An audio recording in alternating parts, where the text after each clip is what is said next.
Hello D अस्सलाम वालेकुम। तो आज आपको भाई दोबारा आपके सामने नई वीडियो में हाजिर है। जिस तरह के आप लोग वीडियो का टाइटल देख के आए हैं, थंबनेल देख के आए हैं कि हम फौजी फर्टिलाइजर कंपनी लिमिटेड के बारे में थोड़ी सी बात करने लगे हैं।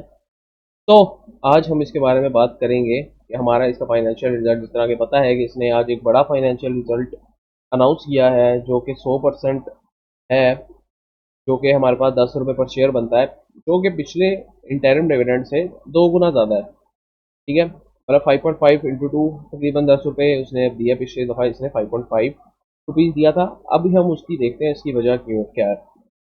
अब इसने इन्होंने अपना ऑपरेशनल फाइनेंशियल परफॉर्मेंस की हाईलाइट्स भी यहाँ पे मेंशन कर दी हैं फॉर शेयर होल्डर्स।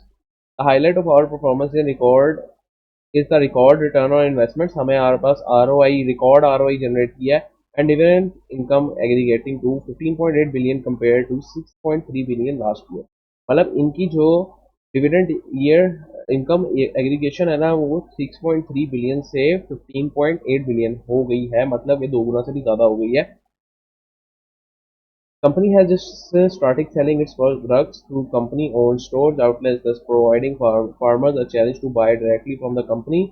अच्छा, वो कह रहे हैं कि कंपनी ने अब स्टोर्स की अलावा जो फार्मर्स को है वो डायरेक्ट भी अपने प्रोडक्ट्स लेने के लिए फार्मर्स को फैसिलिटी दी है, जिसकी वजह से फार्मर्स को ज़्यादा फैसिलिटी मिल रही है और कम दाम में पौधे मिल रहे हैं। ठीक है, investment of this channel will benefit farmers across the country and approximately 70% such outlets are being open. 70 इस तरह के आउटलेट्स हमारे पास ओपन हो गए हैं और थर्ड क्वार्टर ऑफ 2024 तक ये हमारे पास हो भी जाएंगे।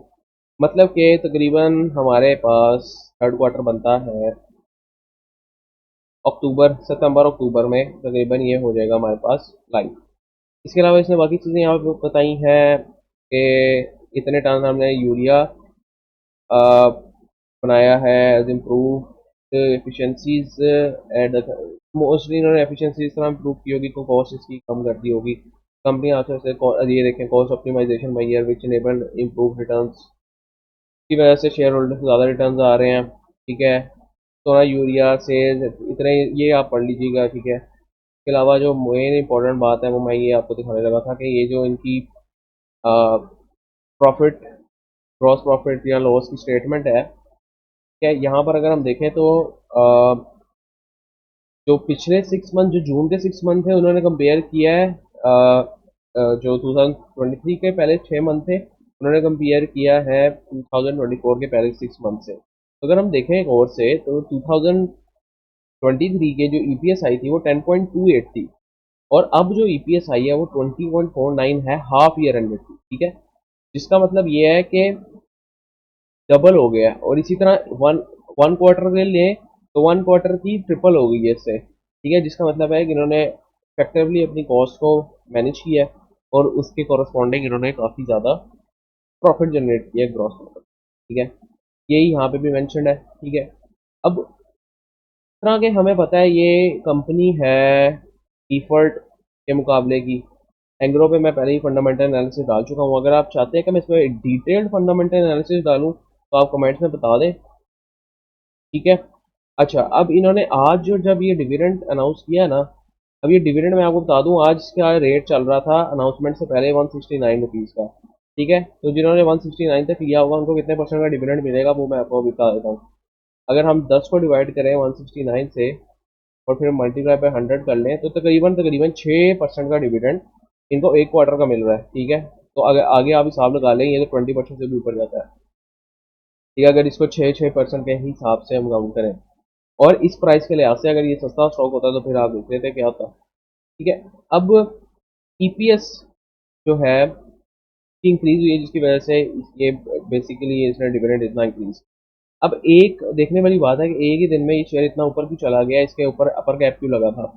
ठीक है, इसके तकरीबन अपर गैप लग गया था इसको। ठीक है, तो क्यों लगा था उसकी वजह ये है कि इसने डिविडेंड अनाउंस किया है। अगर ये हम यहाँ पे चार्ट्स पे भी देखें जाकर तो ये आज के दिन इसने कितना हमें परफॉर्म दिया है वो यहाँ पे भी शो हो रहा है, 8.57 पॉइंट्स का रुपीज़ का, जिसका मतलब 5% बनता है। और यहाँ पे अगर मैं आपको दिखाऊं तो यहाँ पे देखें कितना पंप इसने दिया है। अगर यहीं पे ये चीज़ मैं आपको मैप करके दिखाऊं कि यहाँ पे जो फाइनेंशियल डिविडेंड अनाउंस किया था 5.5% का, तो यहाँ पे कितना पंप दिया था इसने, कुछ जब तक डिविडेंड नहीं आ गया, जब तक डिविडेंड नहीं आ गया इसने तकरीबन 7% का पंप दे दिया था। ठीक है, तो यही हम यहाँ पे भी देख सकते हैं कि यहाँ पे भी क्यों पंप आया है, वो इसी वजह से पंप आया है कि हमारे पास इतना इसने डिविडेंड अनाउंस किया है।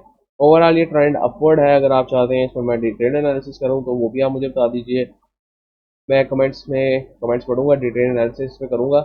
और इस स्टॉक को लॉन्ग टर्म के लिए होल्ड करना चाहिए कि नहीं, किस रेट पे खरीदना चाहिए। ये सिर्फ एक इंट्रोडक्शन टाइप वीडियो थी, और पे हम पीयर टू पीयर एनालिसिस भी करेंगे इंशाल्लाह, जस्ट कमेंट्स पे आपकी बेस कर रहा है। इसके अलावा मैंने एक और सोचा था, मॉनेटरी पॉलिसी जो गवर्नमेंट ने अनाउंस की है उस पे स्टॉक्स का उसका स्टॉक्स पे क्या इम्पैक्ट आएगा उसके बारे में वीडियो अगर आप चाहते हैं तो कमेंट्स में मेंशन जरूर कीजिए।